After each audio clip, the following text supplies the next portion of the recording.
Just 1 month after Abraham Lincoln was inaugurated President of the United States, the Civil War broke out. He hated war, but accepted it as the only means to preserve the nation. Now back to Bob Worth.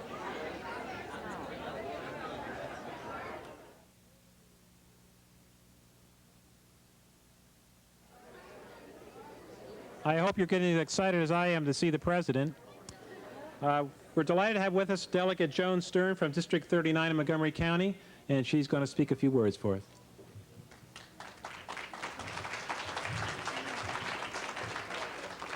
Hello, thank you. I'm very excited about being here this evening, and I want to welcome all of you. I was here last year when we started the series, and I had the opportunity to introduce one of the great leaders in the civil rights movement. And tonight I'm very excited that I'm here with Abraham Lincoln, one of our great leaders. So many of us dream about making a difference in this world in our lifetime, and Abraham Lincoln was truly one of those exceptional individuals and one of the people who had an opportunity to make a difference for this country and for this state.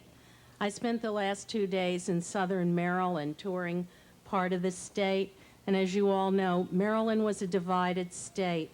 Annapolis was occupied by federal troops during the Civil War. And Abraham Lincoln made it possible to keep this state united, to keep us together, and to bring the United States back together and make it the great nation it is today. And you're going to have a very enjoyable evening. So thank you and have fun.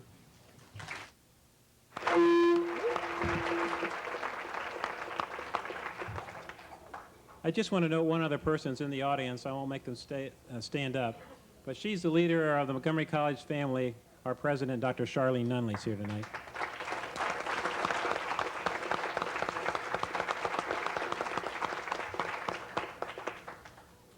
Just to mention again, the sponsors of tonight's event are on the back of your fan. If you take a look at your fans, Maryland Humanities Council, the Columbia Gas of Maryland, Lockheed Martin, the National Endowment for the Humanities, and the Maryland Department of Historical and Cultural Programs, and of course Montgomery College, Germantown.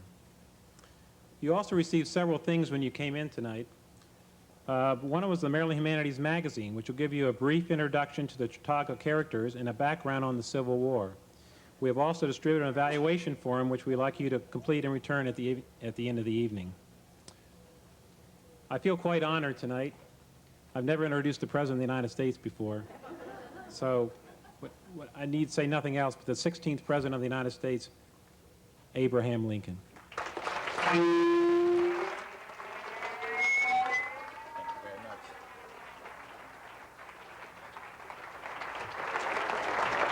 you very much. Thank you very much. Oh, come on. Oh, no. Enough of that. It's certainly good to see you all. Wasn't that music wonderful? I wish, yes, applause for the musician. I wish she had played Dixie, you know? I think that's a great tune. And the rebels seem to think that they have taken possession of it. But I have the feeling we're going to get it back pretty soon. Don't you think? Yes, okay. That lady seemed a little confused, too, about whether I was alive or not. I wasn't quite sure about that, but it made me think of a story that happened a couple of years ago in 1862 after the Battle of Antietam, when I went to some hospitals, some temporary hospitals there in Fredericksburg to try to kind of bring up the morale of the soldiers who had been wounded. And there was with me a young lady, sort of like Clara Barton. I know you know of her. It wasn't Clara Barton, but it was another lady. And she was also trying to boost the morale. And we came together. We came to this bed where this one soldier was kind of lying there, and she went up to him, just all kind of trying to be friendly, and asked him, now, where did you get hit? And the man's face turned a little red. And he said, Antietam. And she didn't quite, she said, well, now, where did the bullet hit you? And the man turned away a little bit and then said, Antietam.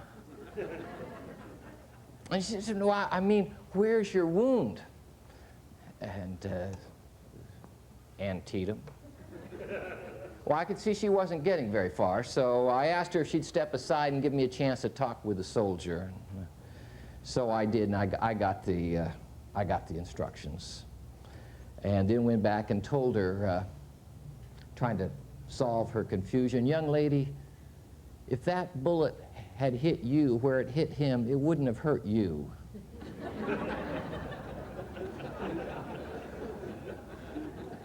So maybe that cleared up a little of the confusion. I thought there might be some other confusion because, you know, a couple of weeks ago, a hole appeared in my hat, and it looked like maybe someone was trying to shoot me. So Mr. Pinkerton said he wanted to get some people who looked like Abraham Lincoln, who could impersonate me at certain public meetings, so that, you know, that would make it seem like it would be more safe for me. And he tried for a couple of weeks, and he gave up. He came into the White House and he said, Mr. Lincoln, I'm sorry, I can't find anyone as ugly as you are. And that reminded me, too, years back, I made a vow that if I ever found someone who was uglier than I was, I'd kill him, right there on the spot. And sure enough, after a few years, I found a man. And I went right up to him and I said, stranger, get ready to meet your maker. I'll give you 5 minutes to put all of your things in order and pray as hard as you can, and then I'm going to shoot you dead. He looked at me. He thought I must be crazy. He said, who are you and why are you doing this? And I said, my name's Abraham Lincoln. I made a vow that if I ever found someone uglier than me, I'd shoot him. He didn't know what to do for a minute. And then he came up closer and he looked me in the face and he said, well, my gosh, if I'm uglier than you, would you please put me out of my misery? Well, I actually came here to talk about some serious things. I keep my speech in my hat, as you probably know. It's an election year, 1864, and I'm beginning to think that looks like the Union's finally going to hold together. Thank goodness General Sherman has been successful in capturing Atlanta, and now he's moved off somewhere to the east. We don't quite know. He is not communicating with us. I tell people I know what hole he went into, but I don't know what hole he's going to come out of. But it's starting to look like we're finally going to have victory. And so, usually, I don't say much. When I go around and speak to people, I tell them the important thing is what's happening on the battlefield. And probably the less I say, the better. But now that it looks like this war might soon be over, and we're in an election year, I think it's important to say some things to you, and I hope that they'll make a lot of sense to you. You see, the Democrats have nominated General McClellan, and they have a platform that says they want the Union as it was and keep the Negro in his place. And I hope you all understand that those things are in the past. They just can't be anymore. These long and terrible years of war have put us in a new situation. And the Democrats, they don't seem to understand that. And I hope that I can say some things that will help you to understand that. Now, the Democrats remind me of a fisherman who was down here on the eastern shore. And he liked to brag about the fish that he caught. And his neighbors weren't always too sure if he was being honest. He got tired of fending off their attacks and went out and bought himself a pair of scales. so that when he caught his fish, he could weigh him on the scales, and then he'd have the evidence, he'd have the proof that these fish were as big and as heavy as he said they were. That went along fine for a couple of years. Then one day a baby was born next door, and the people came over to borrow the scales. The baby was 47 pounds. Well, that's sort of like the Democrats. They're still living with some ideas of the past. They want the Union as it was, but you and I know the Union can't be as it was. It can't possibly be as it was. We all know that this war was somehow about slavery. Nobody could quite say it was because of slavery, but if there hadn't been slavery, there wouldn't have been a war. And we all know, or I hope we know, that when the framers of the Constitution put that Constitution together and acknowledged not slavery, but involuntary servitude, in essence acknowledged that slavery existed, they saw it as a compromise, as a need to keep slavery in the Constitution in order to get the support of the Southern states. But it was Southerners themselves who, at the same time that the Constitution was being written, who voted to prohibit slavery from expanding into any new territories. I'm speaking about the Northwest Ordinance that created the Northwest Territories, and that was written by none other than Thomas Jefferson himself and passed through Congress, through the Continental Congress. 39 of the 55 people who were there for the Constitutional Convention at some other point in their careers voted against the extension of slavery. Clearly, it was in their minds a temporary evil for this nation. Clearly, they believed that this nation would someday go beyond slavery, would someday eradicate slavery. But they couldn't do it immediately. Now, you know the Democrats in the last decade, Buchanan and Douglas and others, have talked about the Declaration of Independence, and they have said to you that that Declaration of Independence only applies to white people. Do you believe that?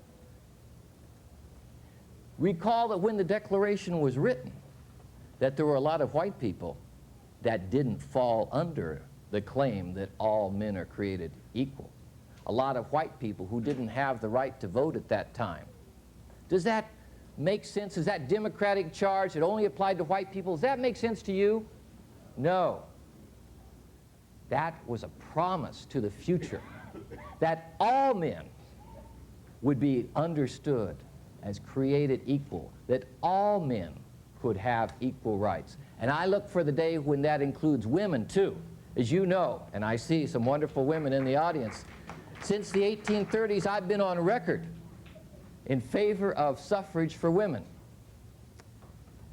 This declaration is a promise for the future, a promise of growing equality and decreasing slavery. And for 75 years, this country rested in the peaceful notion that that slavery, confined to the states where it existed, would eventually, gradually die out. Now, all of that changed in 1854 when Stephen Douglas introduced the Kansas-Nebraska Act. Now, I'm not going to rehearse a whole bunch of history. I know this is all very familiar to you as well. But just to point out, when Douglas introduced that Kansas-Nebraska Act, he did something really very, very strange. It got me to thinking, what's going on here? The Kansas-Nebraska Act was an act to organize a territory. And Douglas said, I don't care whether slavery is voted up or down. This is going to be popular sovereignty. That's what he said. But when you look at that Kansas-Nebraska Act, there's some very strange words in it. It says, nothing in this act shall be taken to imply that slavery is either permitted or prohibited in any territory or state. Or state. What's he talking about? Those words have no meaning in that act. They have no place in that act. But what's happening here? You start to look at this, and it's like you see a house being built, a house of slavery, a house of nationalized slavery. And you see different people come in, like different carpenters, and one puts up a wall here, and another one frames in a place for a fireplace. And you wonder, how do all these carpenters know what the house looks like? And then as time goes by, you see where one is left off, another one builds right up into it, just right. Stephen Douglas, in that Kansas-Nebraska, created this little niche that later another one would come in and fit just like that. Douglas wasn't the only one. I'm not saying it's a conspiracy, but I believe that these people knew what they were doing. James Buchanan, president in 1856, then went ahead with that Kansas Act and allowed the Kansas Territory to organize, gave his approval to an election that was so corrupted that the free people in Kansas refused to vote, and only the slave owners and pro-slavery people voted. And then Buchanan said, that's just fine. That looks just great. And one more wall of the house was built. At that point, Douglas got to be a little embarrassed. You remember, he's a senator from Illinois, just my state, free state. And people were getting awfully angry with him. What is it you're doing, Senator Douglas, approving this Kansas-Nebraska Act, and then here comes these pro-slavery people, and they're going to make a slave state out of it. What was that? Did you have that in mind? I kind of thought maybe he did. He said, no, no, no, I disagree with Buchanan on this. I'm not in favor of this at all. I'm going to fight Buchanan tooth and nail. And then he has the gall to come to us Republicans and say, would you support me in my fight with Buchanan? Democratic senator fighting a Democratic president, and they want the Republicans to jump in and support him?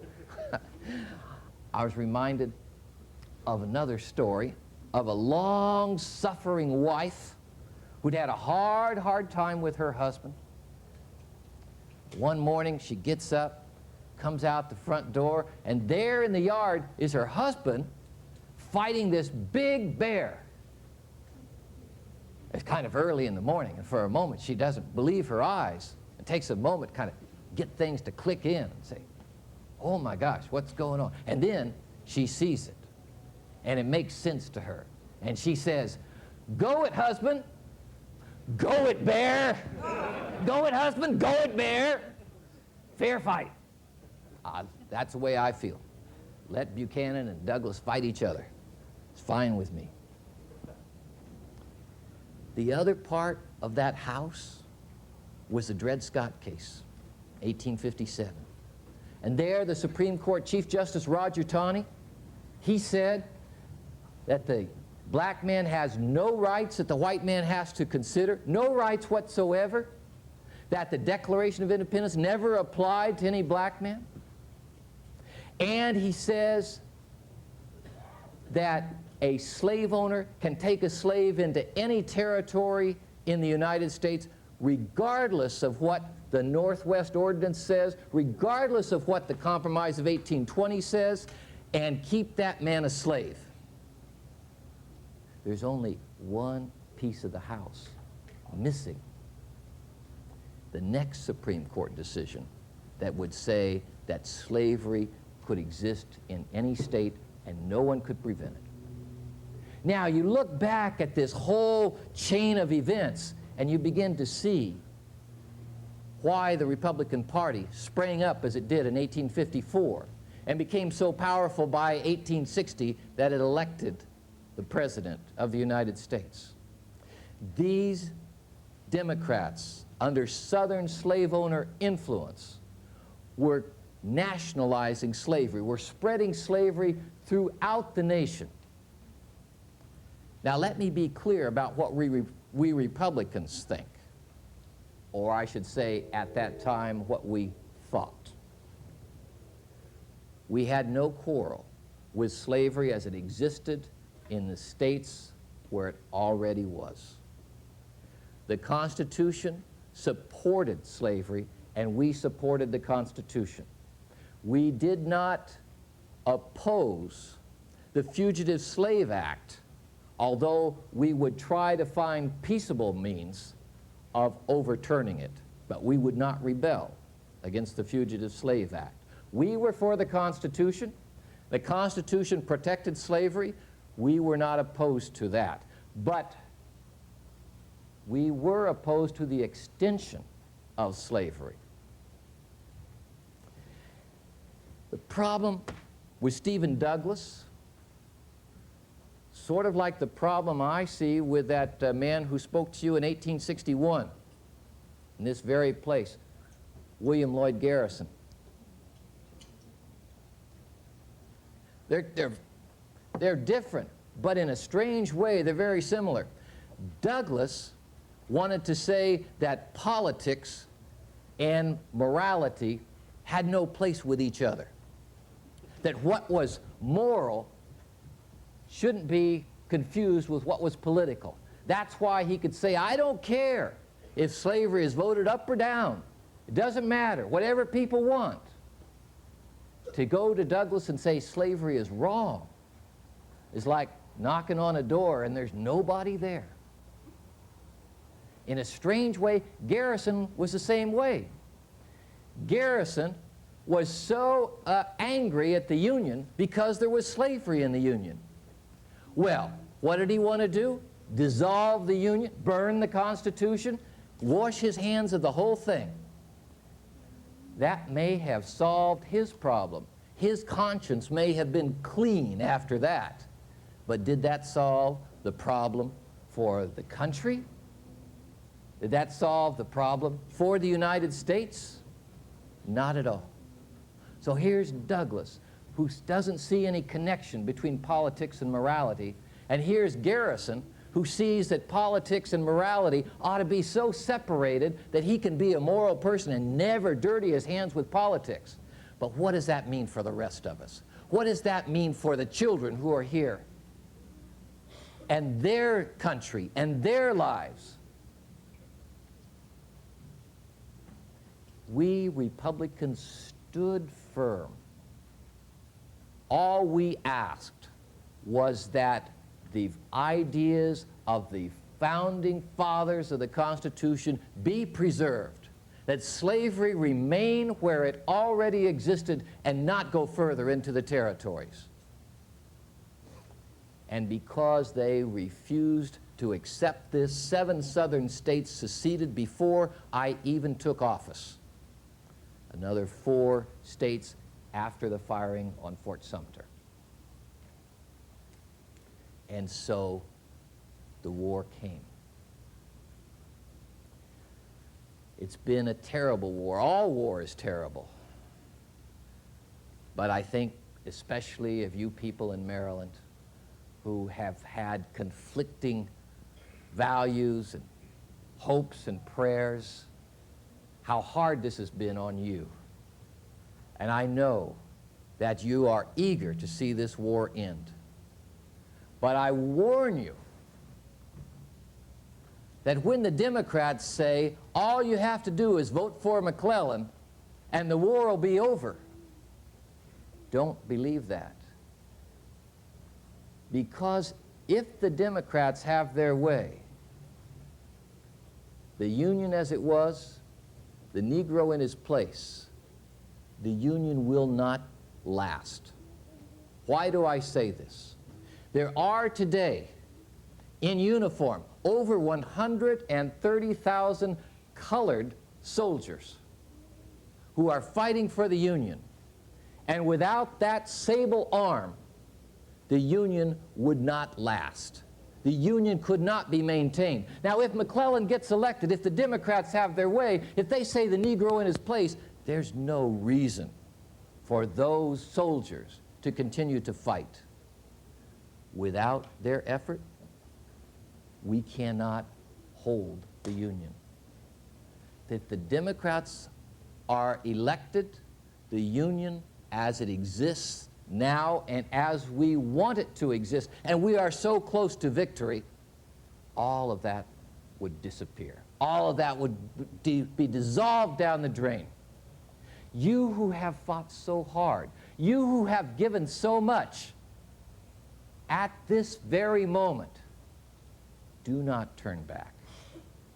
That is why I think it's so important for me to come to you tonight, to speak with you tonight, to hear your thoughts tonight, to ask for your hopes and your prayers tonight. Because we are so close to victory, I want to say one more thing before we close. What will this Union be like when the war is over? It will not be the Union as it was. The efforts of these black soldiers has changed everything. I knew this would be the case when I signed the Emancipation Proclamation, January 1st, 1863. I knew that this would change the very fabric of our society. And I was reluctant to do that because I know it's going to be difficult for all of us to make these changes in our lives. But now we must. We must learn to live out of the relationships between blacks and whites that we once had, and to live into new relationships that are better for both races. To those of you who agree with your leaders, Francis Preston Blair, Montgomery Blair, and others who have long preached that slavery is wrong, but that Negroes ought to go elsewhere, that there should be a colonization movement to rid America of all Negroes, I say to them and to you, it cannot be. There is no way now that the Negro race will choose to leave this country that they have fought for along with you, their blood is mixed with yours on the battlefield. They too deserve the blessings of liberty and equality that we have all enjoyed. Some of you know the Negro abolitionist Frederick Douglass. He has said to me that this war is the Negro's war for independence. He says, you white people had your war back in the 1770s. Now this war is the Negro's war for independence. And there seems to be some truth in that. So the idea that we could somehow separate whites and Negroes, something that I urged on a group of Negroes who came to the White House as recently as September of 1862. It cannot be. It will not be. We must learn to live in new ways together. And how is that to happen? Let me say also to the people of Maryland who are in support of your abolitionist Senator Henry Winter Davis, and the people who were so entranced by William Lloyd Garrison when he was here in 1861.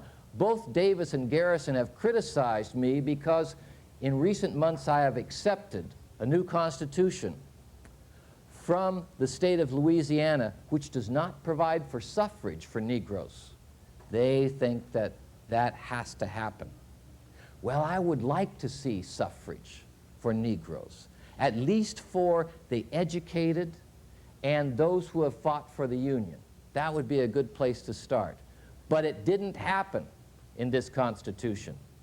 And so to you who are impatient, who want to see things happen more quickly, who are critical because the Constitution of Louisiana did not provide for this suffrage. I say to you, what, in your view, is the best way to get the adult bird when you have the egg? Do you hatch the egg and nurture it and help it to grow, or do you smash the egg? Senator Davis would prefer that we smash the egg and start all over. But you know, enough eggs have been broken already in this war, and broken eggs can't be mended. I've said that time and time again. If we had been able to stop this war within a year, maybe these major changes wouldn't have happened. But it hasn't been that. It's now 1864, and finally the war may soon come to an end, but it will not be the same nation. We must find ways to live together, and I am recommending that the states who have to deal with these free Negroes who were slaves realize that these people are now, or will be when they are freed, destitute, homeless, without education, and without jobs. Something has to be done. I encourage the state of Maryland and other states to consider providing education for all people, including the Negroes, to provide for some limited suffrage, at least in the beginning. Give it a try. We have to move in that direction. And finally, to provide for some kind of economic assistance to these Negroes as a temporary measure until they get on their feet. Now, some people have asked me, do you think that Negroes will work? They've worked all their lives.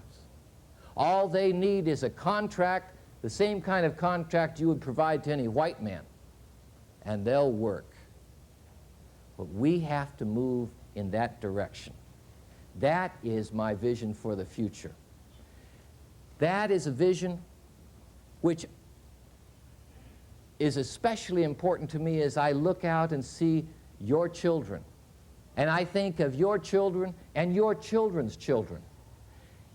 And think that because our soldiers in the field have been so strong and so successful and have given their last measure of devotion to holding the Union together in this war, that your children and your children's children can experience, can have, and treasure this new birth of freedom, this new chance, this new opportunity, that each one of them can look at me tonight and think that they too can aspire to a place in the White House just as my father's child has aspired. Freedom, opportunity, liberty, all of these things are our gifts as a result of union. Let us then strive in these final months of the war, not only to hold that union together, but to give it that new birth of freedom. And now I would like to close by asking for your applause and praise for the many soldiers who have fought on the battlefields of Maryland and Virginia and Pennsylvania and Missouri and Kentucky and Tennessee and all the other places where brave men have fought and died and given their all, so that you and I tonight can look forward with optimism to a great future. Would you join me in applauding them?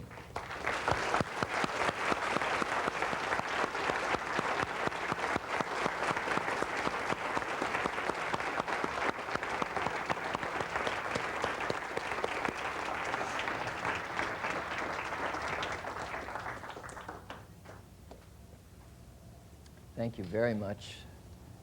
Now, I asked to have the chance to listen to your thoughts and ideas, and I would be eager to know what you think of this war, what things have been concerning you. Perhaps you have some concerns that I can take back to the White House. You know, I keep hours open just about every morning for people to come and visit. You don't have to have an appointment. Sometimes the line is a little bit long. But I'm here right now, and I'd be very delighted to hear what you have to say. Yes, sir. I understand that your wife has a few people on the White House payroll that doesn't exist. Are they doing a good job? I'll repeat the question. The questioner said it is his understanding that my wife has some people on the payroll at the White House, and these people are non-existent. And then he cleverly asks if they are doing a good job. I must confess to the person that my focus has been on the Union and the war, and I have not been concerned about who is there in the White House and who is not there in the White House.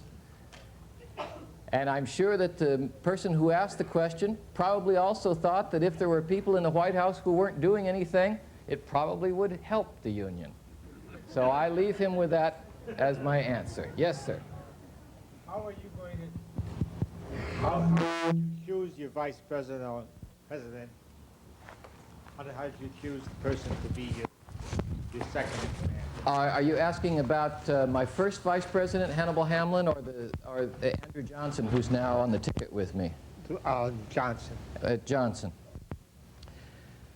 Well, I actually didn't choose Andrew Johnson. The convention chose him, but I'd had quite a bit of experience about Johnson. As you know, he's a Democrat. He's from the state of Tennessee, and during the war, he was the only senator from Tennessee who held out for Union. That made an important impact on us. And once the military, once the Union Army had some control over Tennessee, at least parts of Tennessee, I made him the governor of Tennessee. And as governor, he did a good job. So we're looking at this election of 1864 as a really important election. And to have Andrew Johnson here, a governor, a Democrat from a southern state who's all in favor of union on the same ticket with me, I think that strengthens our chances of being able to say to Democrats as well as Republicans, and I know that there are a lot of Democrats in Maryland, so to say to people like the man who asked that first question, that the Union ticket of Johnson and Lincoln would be a very good one to support. Now, there's a lady back here in blue. I have a question. If there had not been a civil war, if the states didn't secede, would you have wanted to free the slaves anyway? Okay, everyone heard that question. It's my personal view that all men everywhere should be free. But as President of the United States, pledged to uphold the Constitution, that is my solemn pledge at the moment of inauguration, I have no power and no right to alter the Constitution. And you would have to alter the Constitution in order to free the slaves. So if the southern states had not seceded, there is no way that I could have freed the slaves. And in reality, the Emancipation Proclamation, you probably are well aware of this, did not free the slaves other than as a military measure. If the war comes to an end and nothing else is done, the Emancipation Proclamation loses all of its force. That is why, at this moment, we are working to pass the 13th Amendment, which will change the Constitution. That's necessary to do in order to free the slaves. Does that answer your question? Yes. Okay. Here, Rachel. even though we are currently discussing your role in the Civil War, what is your views on the Indian and Native American problem out west? The Native American problem. Native American? Native American. You mean the Indians? Okay. The problem, as you describe it, with the Indians out west has improved greatly in the last few years. I can report to you at this time that there are no major battles being fought between the Army and the Indians. Now, last year, it's true that there was a rebellion among the Sioux in North Dakota, and my general there rounded up 300 of them and said they were all guilty of murder and he was going to hang them all. Well, when I heard this, I did take some time out from my focus on the war and asked him to send me the records on each of those 300, and I looked over them and commuted the sentences of 270 of them. I foresee that in the future our relations with those Indians will be much improved. And thank you for asking the question. No one has asked. You are actually the first person to ask me about that. It's not been a major issue of the campaign. And I'm curious about why you use this strange phrase, Native Americans. Trying to be politically correct.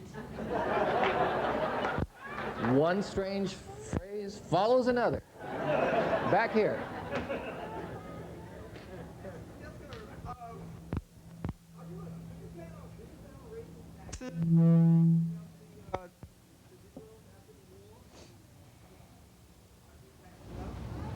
Do I plan on raising taxes after the war? What kind of funds are you going to provide for the Negroes after the war? I mean, you said about educating them, clothing them, and feeding them, and what have you. Where is this money going to come from?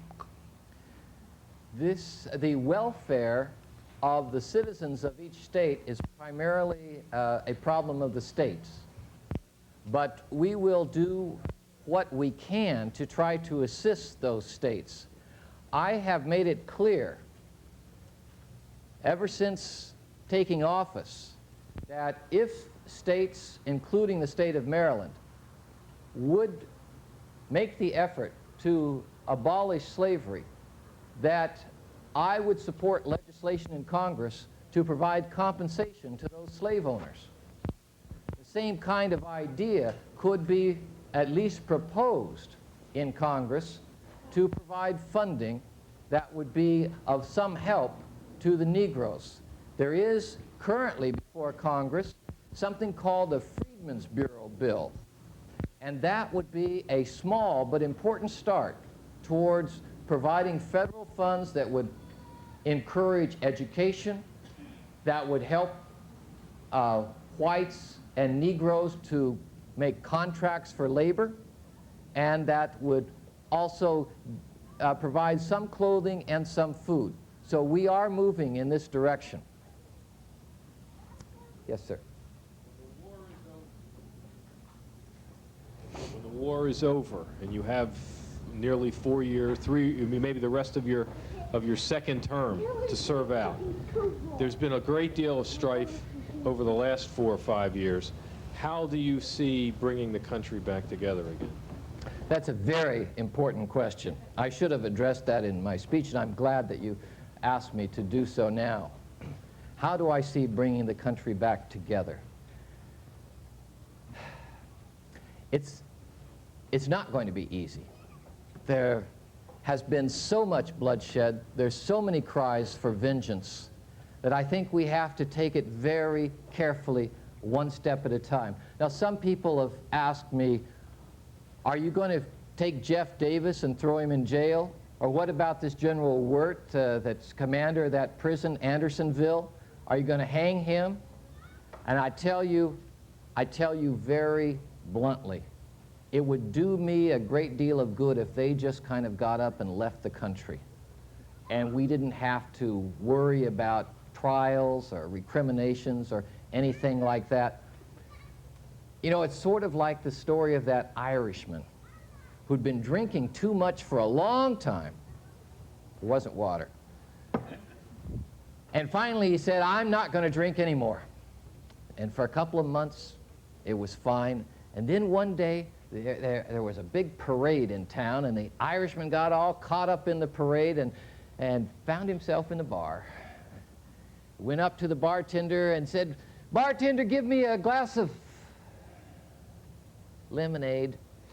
And the bartender looked at him awfully strange, like, what's wrong with this man? And then the Irishman said, yeah, but bartender, if you could put a little drop of whiskey in it without letting anybody know, I'd be much obliged. And that's the way I feel about these people who have been leaders in the rebellion. If they could just kind of silently slip out, it'd give us more chance to heal this nation without all the recriminations. That's what we have to work toward. It won't be easy. You know, you've lost members of your family or relatives. It's hard to say that happened in the past. Now let's be one nation again. But that is what we have to do. I'll work towards it slowly, gradually, and hope that you can also. The lady here. Personal question. I understand you lost your first mother at an early age. To whom do you attribute your personal faith in God that you've referenced so much in personal deliveries? The question was, to whom do I attribute my faith in God? Yes, who gave you your upbringing and your religious upbringing? Because you've referenced the Lord in many of your speeches, if not all of them. Well, my family was a member of Baptist Church, both in Indiana and in Illinois. But I didn't really take too much to a specific religious position. It seemed to me that all of those different religions kind of ended up fighting with each other, and there's something wrong with that. I did spend a lot of time reading the Bible, and I think my faith comes more directly from the Bible than from anything else. Young lady here. Have you met anybody during the war who you really would love to have in like Congress or something with you because that they were really doing a good job in setting a good example for themselves and other people? Well, yes, that's correct. There are a number of people that I've met that I would like to see have a position in civic life. Would you like me to recommend some to you? Let me do both. I'll recommend someone I'd like to see go in and someone I'd like to see go out. The person I'd like to see go in is Ulysses Grant. He has been a strong right arm for me. He has been the first general that really understood what the war was about and was able to bring his troops to do that work. I've learned that I could trust him in just about every way possible. So, the person I'd like to see go out, at least temporarily, would be Salmon Chase, Secretary of the Treasury. Mr. Chase's problem has been that he thinks he ought to be president. And that's all right, you know. I mean, it kind of gives him a little urge to try to do better. And I need people who are working well in my administration. But Mr. Chase is also kind of a thorn in my side. He's always trying to find ways to embarrass me. And it would be a blessing to me, I think, if he just decided to resign. But don't tell him I said that. Let him be. Let's see, is anyone back here? Yes.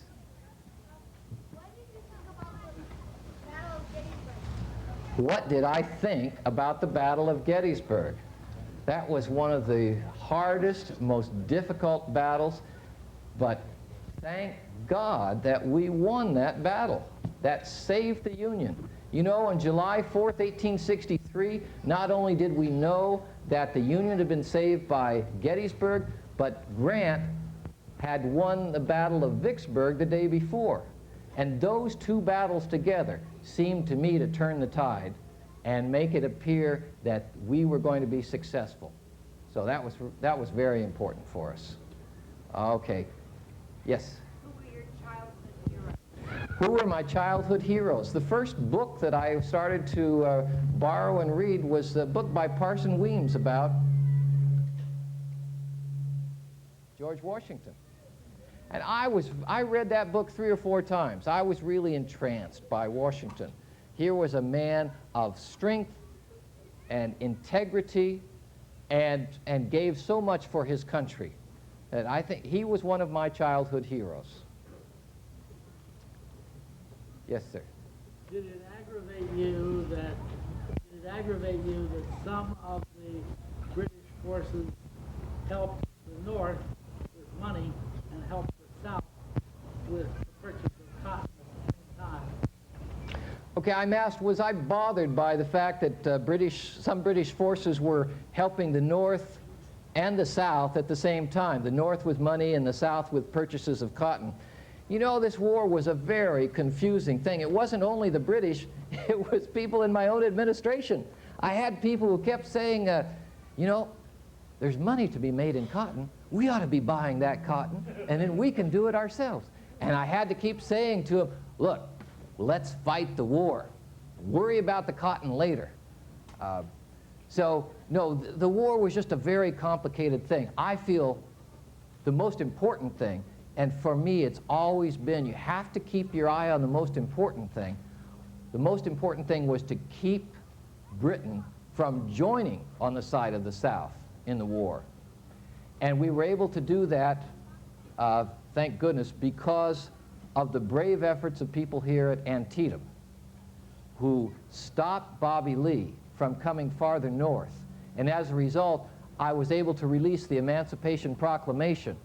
And that kind of stopped Britain right before it got ready to join with the South. It made the northern side of the war more popular in Britain. So there are lots of little things that could just worry a person to death. But in a war like this, you have to keep focused on the biggest things. Over here in the back. Sir, as a Democrat, I'm just wondering if you could comment on the subject of habeas corpus in light of your comments about being sworn to uphold the Constitution. Yes, I'll be happy to answer your question about habeas corpus, but could I ask you, as a Democrat, are you thinking you might vote for Johnson and Lincoln in this next election? Well, that depends on who's on top of the ticket, sir.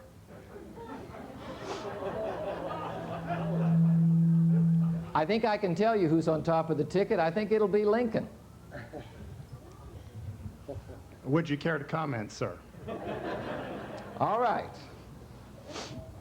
I'm asked about my efforts to suspend the writ of habeas corpus. You all recall that in 1861, early in the war, when it looked like Maryland might actually secede from the Union, that I suspended the writ of habeas corpus, and military officials came into the state of Maryland and occupied parts of it and arrested some of your political leaders and put them in jail.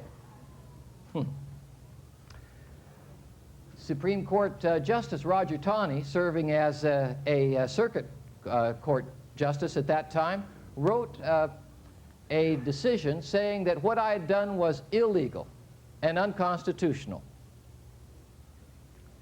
And he tried to embarrass me by that. Now, a lot of people still seem to ask me about that. I guess it's, especially among Democrats, or dyed-in-the-wool Democrats in Maryland, it's still an issue. But I need to say to those of you with an open mind that the Constitution provides for suspending the writ of habeas corpus at times of insurrection or rebellion or invasion from abroad. What the Constitution is not clear about is who has that power. Now, Justice Taney said only Congress has that power. But nowhere in the Constitution does it say only Congress has that power. That was his interpretation. I, as you know, am not a constitutional scholar. I'm simply a poorly educated but hard-working politician from the Middle West. So I asked my Attorney General, Edward Bates, would you please give me your opinion? He said what I did was fine. Now that's a legal opinion. I'm just telling it to you in the simple way. And Congress, when Congress met, authorized the suspension of the writ of habeas corpus as I had already done it, and later in the war gave me authority to do it several more times. So I don't see what the question is about. But that's a technical answer. Let me also offer you a question of my own. Would you have preferred, the person who asked the question and others who have that same question, would you have preferred that I upheld every law in the Constitution, and by doing so lost the government and lost the Union and lost the Constitution? Or would you prefer that I uphold all but one law in the Constitution, and by doing so save the Constitution and save the government and save the Union?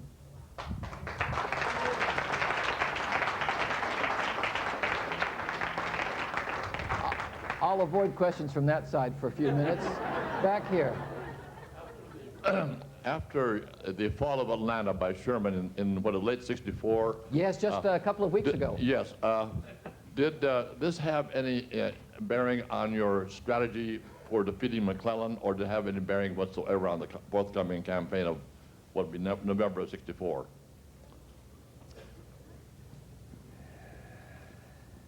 I guess I can tell you this. I'm a little hesitant about doing so. That victory was in September of 1864. In August of 1864, I took out a sheet of paper in the White House and I wrote a memorandum on it. And then I folded it up and sealed it, and I asked all the members of my cabinet to come in and sign their names to it. Now, on that piece of paper that they didn't see at that time, I had written these words: "It seems most likely now that in the upcoming election that the Democratic candidate will be successful, and we will no longer be in office.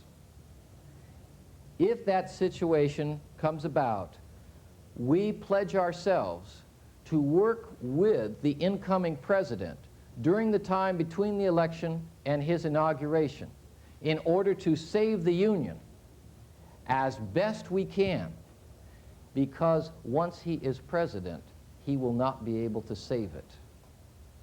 And so that was my political understanding of the situation, and I believe that Sherman's victory over Atlanta was what saved the election, turned things around, gave people new strength and new confidence that this union is going to be successful. Young lady in the back. Were you ever under any pressure when you made decisions? Yes. How about another question? In the back. What did you think of the Hutchinson Family Singing Group?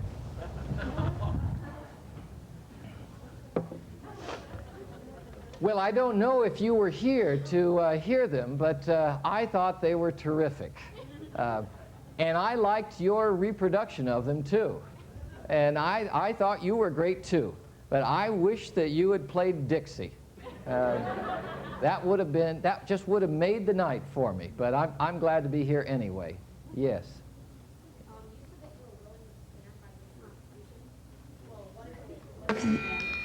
You said that you were willing to stand by the Constitution. Yes. What if you believed it was wrong? Would you still stand by it?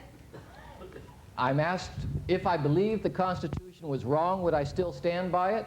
Yes, there are places where I disagree with the Constitution. I said that in my speech, that the Constitution supports slavery. And when I was asked, would I try to eliminate slavery? Well, yes, I would, but I am pledged to uphold the Constitution. And as long as the Constitution allows for slavery and supports it, I can't eliminate slavery. That's why there had to be a constitutional amendment, which is currently going before the states. And I urge you to support the 13th Amendment and get your parents to support it. Okay? Okay, maybe it's okay to come back over here. Yes. Yes, Mr. President, I wholeheartedly support your interest in emancipating colored people. Are you a Republican? No, I'm actually neither. I'm an independent. But actually, while I think of it, that girl gave me an idea. You might want to think of using the term African American. Just a thought. Anyway, that's not my question. My question is related to emancipation of another, shall we say, enslaved, maybe not minority, but enslaved group, and that is animals. I've read that you are a supporter of, you favor the rights of all, humans and animals, and I wonder if you, I see that currently your priority is to emancipate African Americans, but I wonder if perhaps at some time in the future, if you foresee that there might be a time when the rights of animals are to some extent appreciated by humans. It's possible, and I detect by your question that you have not visited the White House lately, or you would see that the rights of animals seem to have just about overtaken the rights of everyone else. My son Tad has 2 goats that have free access to every room in the White House.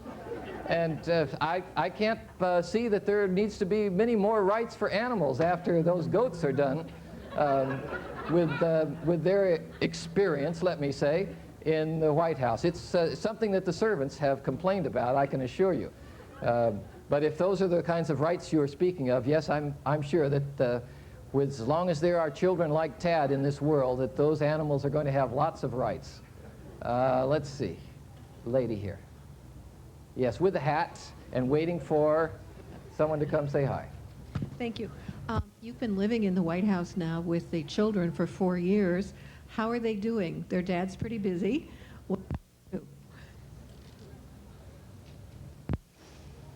Well, that sounds like an easy question. It's really not so easy. When we entered the White House, you know, we had 4 sons living at the time. Bobby, the oldest, went off to school right away, so he hasn't spent much time in the White House. But Willie, who was next, died in 1862. And that has just devastated my wife. And it's been very, very difficult for her. And as I've said in response to other questions, I've tried to keep my focus on the war. But you know, Mary and I just love those kids so much. And every time I get a chance, I go up and read to them in bed, or bounce them on my knee, or take them for walks, or whatever we can do. Now, if you asked them what life was like, they'd say it was just a ball. They've just had a great time. They're forever playing war games in the White House, and I've got to talk to them sometime because they keep executing these soldiers that go on desertion, you know, and so every once in a while they commute a sentence, and I'd like to see them have a little more leniency in their games. But anyway, they're doing okay. Now I have time for 2 more questions. This fellow here. President, how do you deal with the obvious stress, the personal stress you must be under, having to make all the decisions that you have to make? How do you deal with that on a daily basis? How do I deal with the stress of making decisions on a daily basis? That's sort of like the one that I think that girl was trying to ask.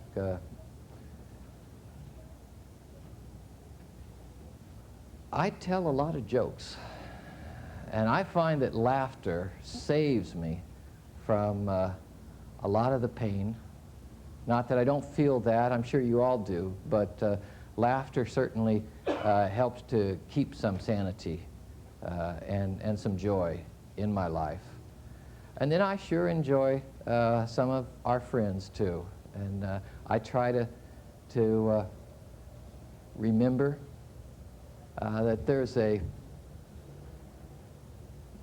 a Persian king who asked a wise man to come in and give some important advice to him. And the wise man said, please remember these words, this too shall pass away. And when times are sad, I think to myself, this too shall pass away.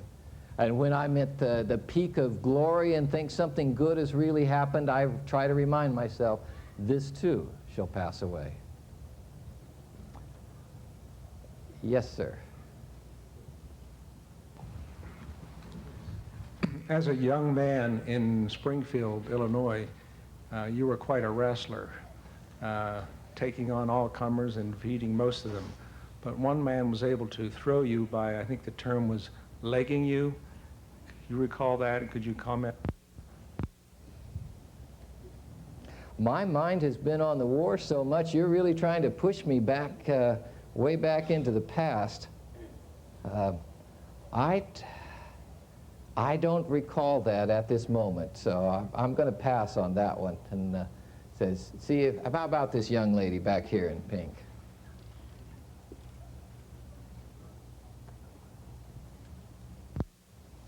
How many generals did you have, and why did you have so many? I'm asked, how many generals did I have, and why did I have so many? Well, it takes a lot of generals to fight a war. Not only that, they all want to be generals, too. Sometimes I thought I had too many generals and not enough privates, and sergeants, and corporals. But I think I understand, really, your question is, why did I have so much trouble finding the right general that could fight the war?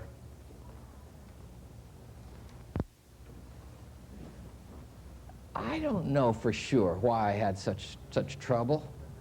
I think that a lot of the generals that we had on our side in the north, had all gone to West Point at about the same time.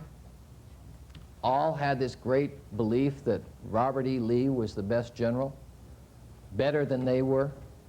In fact, when the war broke out, I went to Winfield Scott, who was the chief Army person, and I said, who's the best general we can get for the North? And he said, Robert E. Lee, and I said, get him. And he offered the position of commander of the Army of the Potomac to Lee, and he turned it down because he said he found out that Virginia had seceded. That was his home state, and he was going to go there.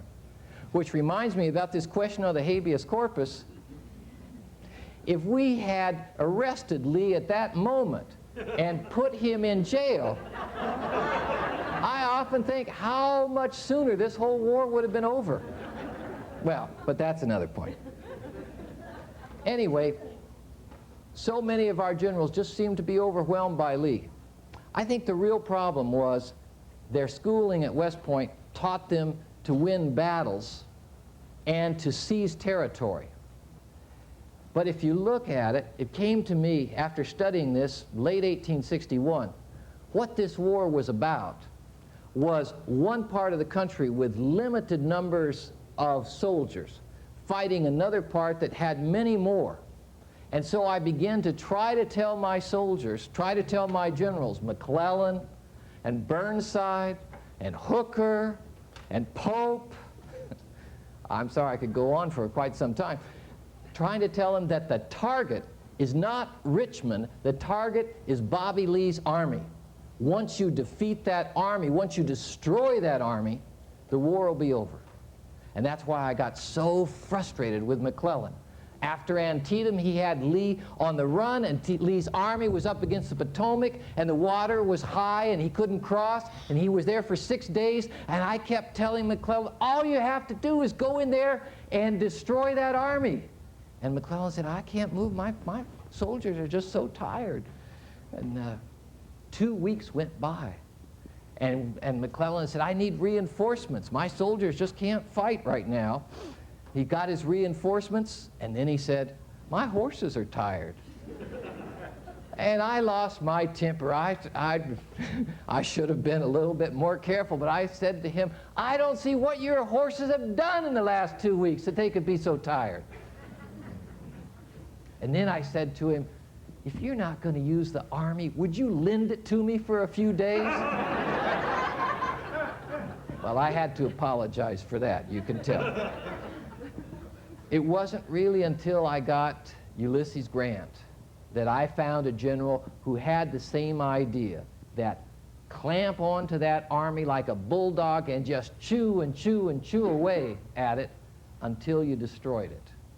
And it cost a lot of lives, but it stops the war.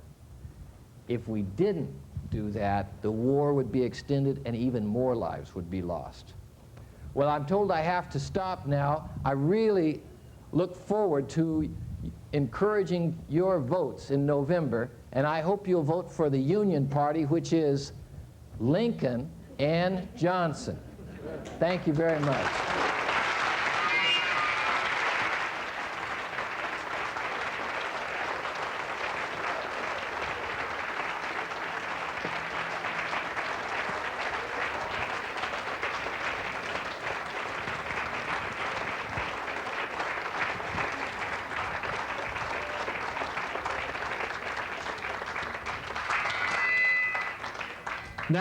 Now let us meet the man behind Mr. Lincoln, and it's Dr. Richard Johnson, who has a PhD in history and teaches American history at California State Polytechnic University in Pomona, California.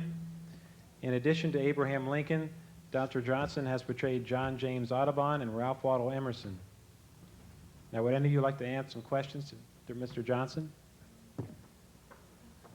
More fun being Lincoln? Yes, sir.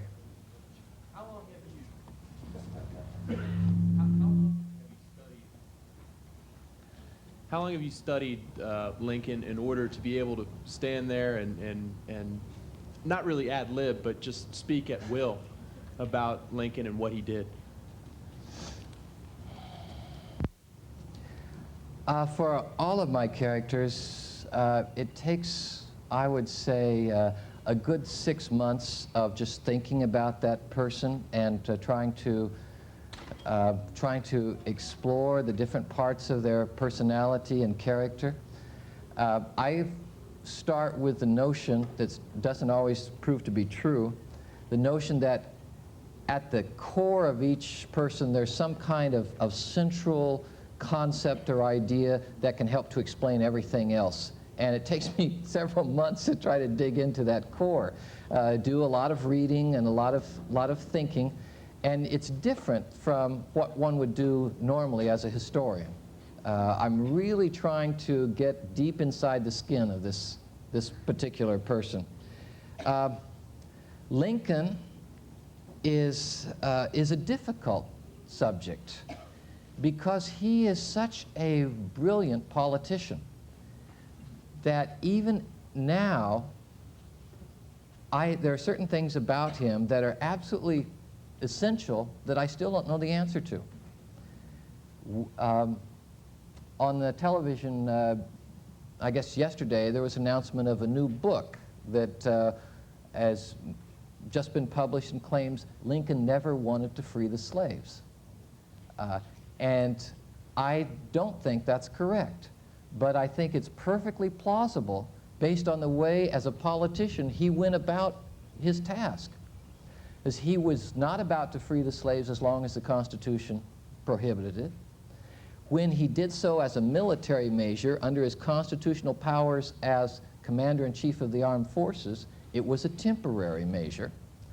And in doing so, he exempted from freedom all slaves who were in territories that were under Union control. So not a single slave in Maryland was freed by the Emancipation Proclamation because Maryland was in the Union. All of this was just very carefully calculated by him. But I think that long-term goal, he certainly wanted to see slavery end. It was a question of how to get there. And one of Lincoln's favorite stories is about boatmen going down the Mississippi River. They know where they want to go, but you can't go there in a straight line. You have to zig and you have to zag to get down the river. And he often thought of his own efforts as a politician in the same way. Hand back here, yes, sir. Historical question. I'm curious to know if before the war broke out, was there any serious sentiment in the North just to let the South go? secede. Okay, historical question. Was there any serious sentiment in the North just to let the South go? Well, when Lincoln convened his cabinet for the first time and said, we've got this problem on our hands, what do you think we should do? A majority of the cabinet said, just let the South go. Just let them go.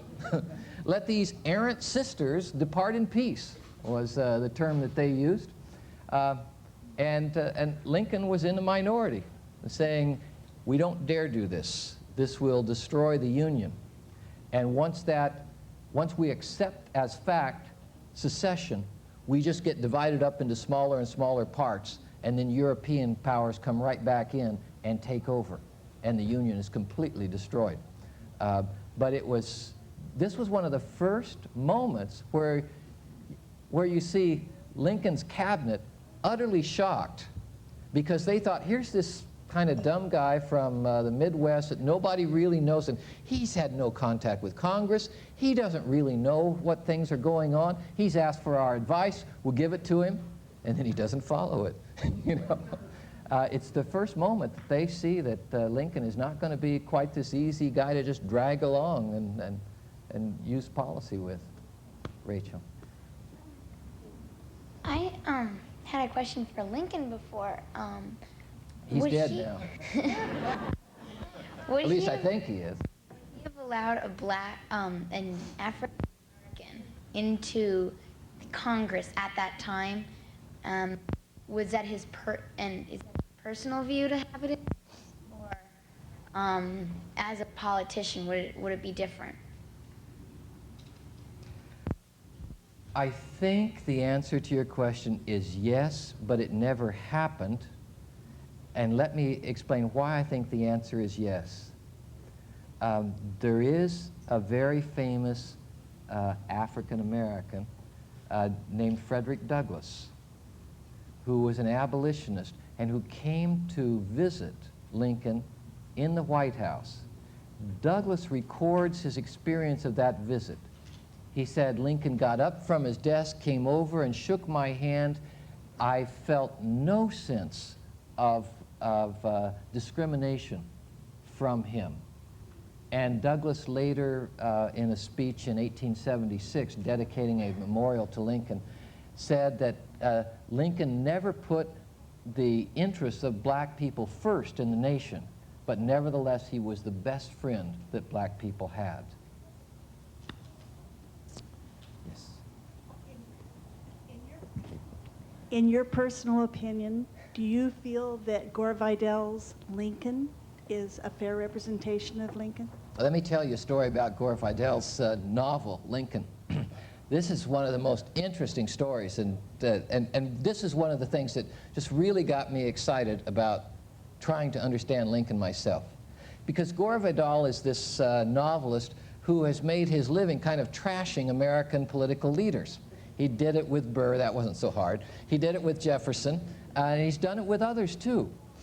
Well, after he finished writing his biography, his novel, Lincoln, he was interviewed and he said, you know, when I started the research for this novel, I thought I would do the same thing with Lincoln that I did with all those other people, show those feet of clay that existed. They weren't as good as we all tried to make them look, but he said, the more that I started to research this man, the more I started to learn about him, the greater my respect grew for him.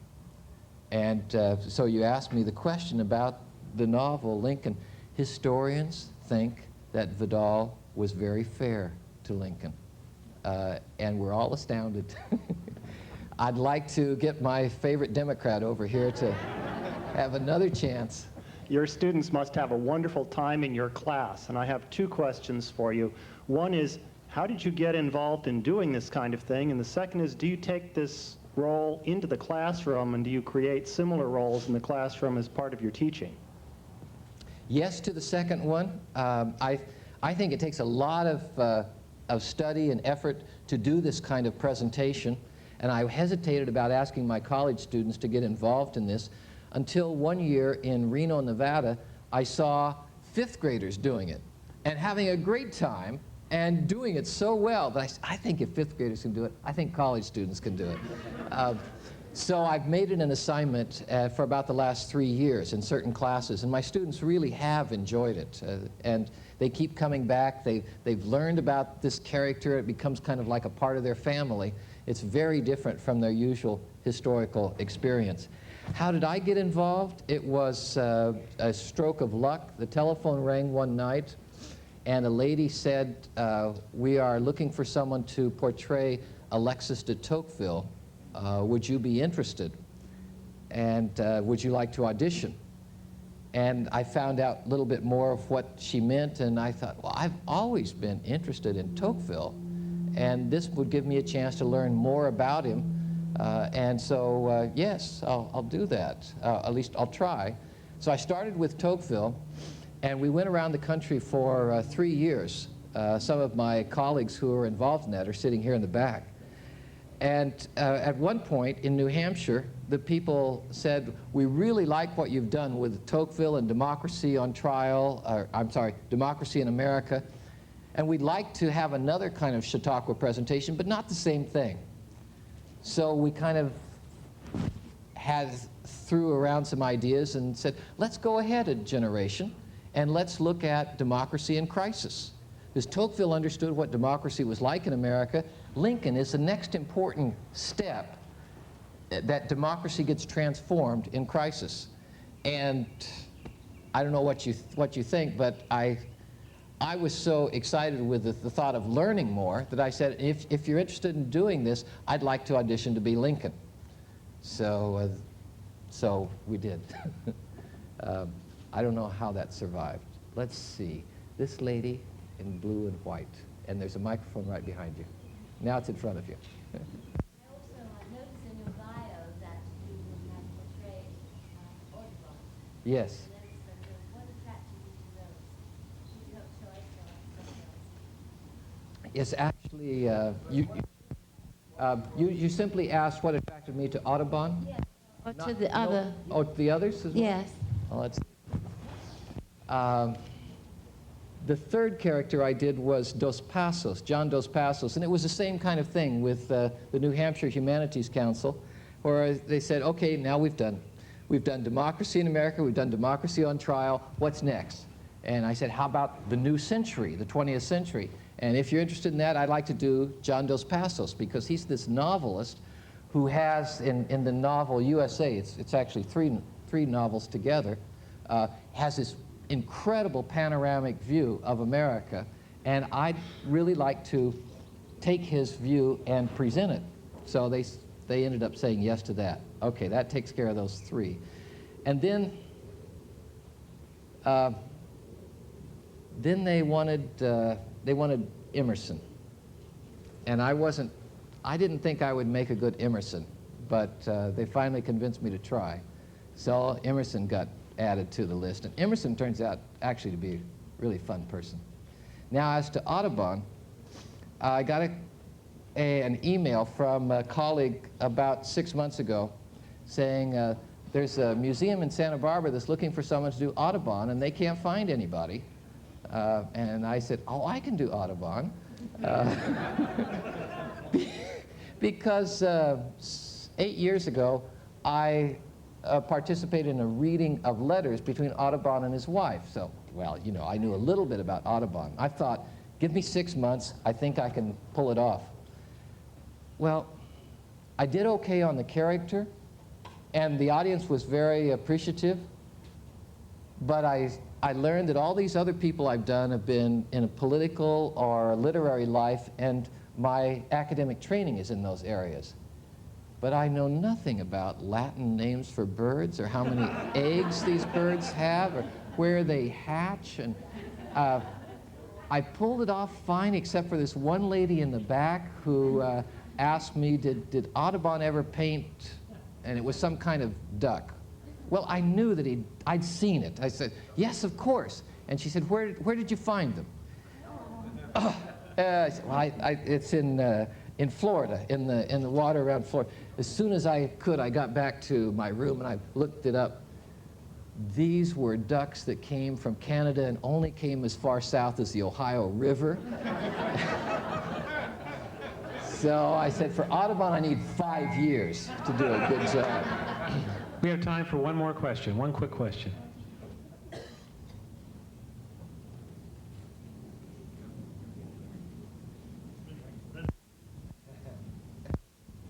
Favorite thing about What's my favorite thing about the Chautauqua? What I hope is your favorite thing about the Chautauqua, the question and answer period, the chance to talk with each other. Okay? Thank you very much.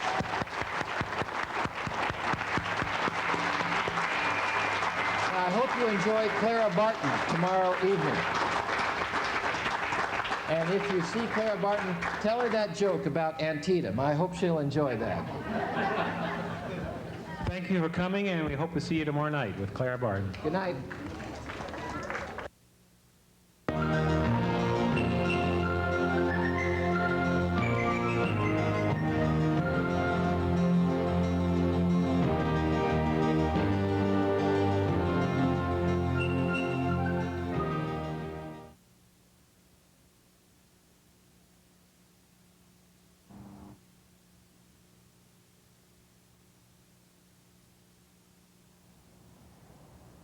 We've just seen a wonderful performance of Abraham Lincoln by Richard Johnson. Thank you so much for being here. Thank you.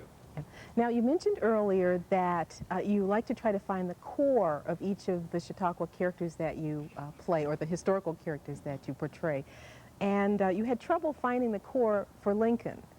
As close as you could come to a core, what was it that you found about him?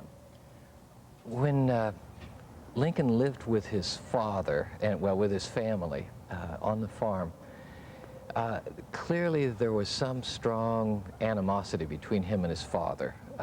He finally left at age 22 and then didn't return for 9 years, had no contact with his father.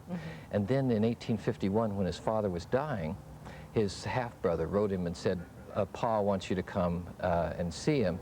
And he wrote back and said, I'm busy right now, and besides, I think that tell Pa it might be more painful than pleasure for us to be together.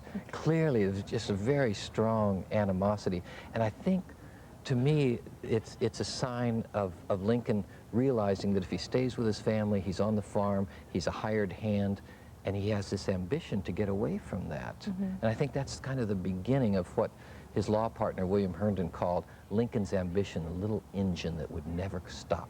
Do you think that part of the animosity might have happened, that have affected the death of his mother, sort of affected his father's relationship, he and his father's relationship at all?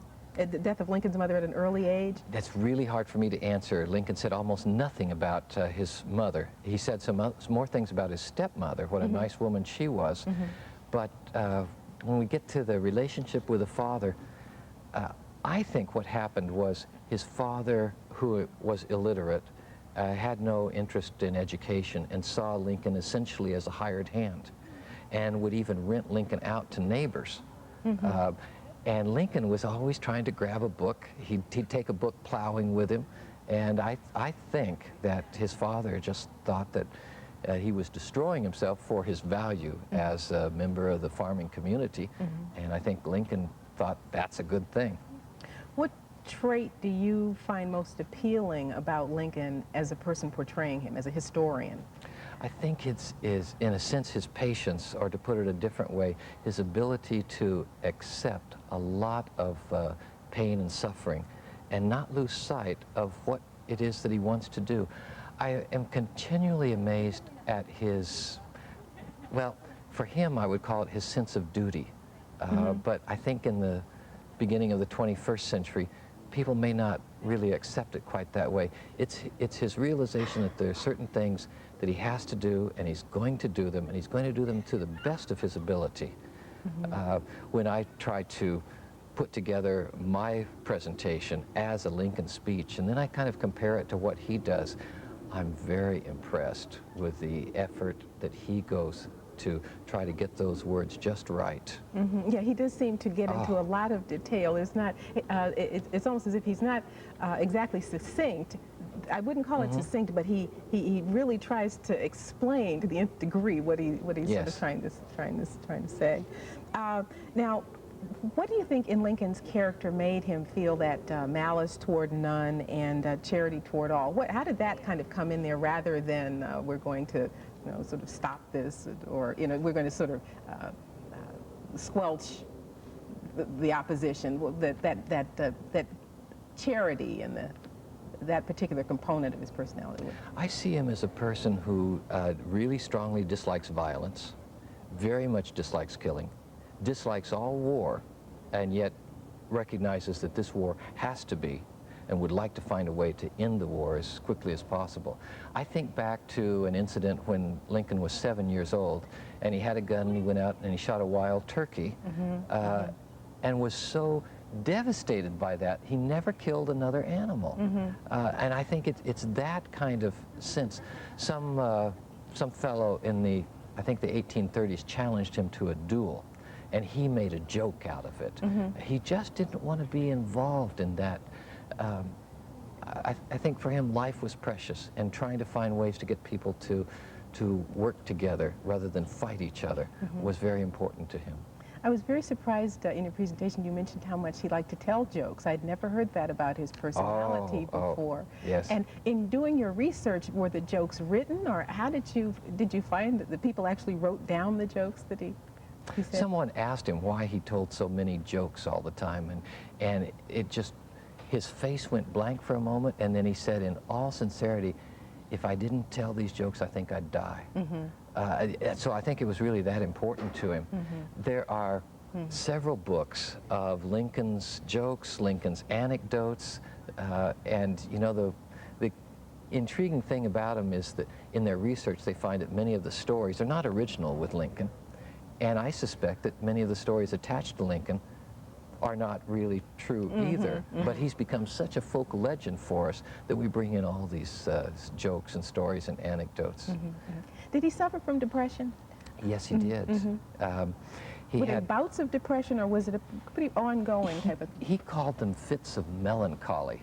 In a letter to Joshua Speed, a close friend at a young age, Speed was suffering from some kind of depression, and Lincoln likened it to his own and warned Speed about it. So you do get this sense that melancholy was, that these bouts were very difficult for him, and he seemed to learn to control them better as he grew older, because he certainly didn't he didn't lose these terrible things happening. Yes, there's so many deaths in his family, and then with the war, the thousands and thousands of people. It must have, for a person who was that sensitive, it probably weighed upon him quite a bit. Did the traumatic experiences that he went through in terms of losing so many people, did they affect his ability to make friends and establish relationships? Did that seem to come about in your research? No, I can't say that I can think of any instance where it seemed to cut him off. That's an interesting question, because you would think that if when you lose so many friends that you begin to kind of hold yourself back. But he seemed with his friends to be very close and giving, and yet now that you raised it, there are a couple of people, one person in his cabinet and another, a fellow in Springfield, who said, I don't think I ever really knew the real Lincoln. So I think there's a real depth of privacy in him that maybe none of us ever really got in touch with. And in your trying to find the core, maybe that's why it's still so elusive. Maybe no one ever knew. Thank you so much for being here. Oh, thank you. Thanks a lot Certainly for enjoyed your this. performance. And thank you for watching Chautauqua 2000, Maryland in the Civil War. I'm Angela Rice Beamer from Montgomery College. Good night.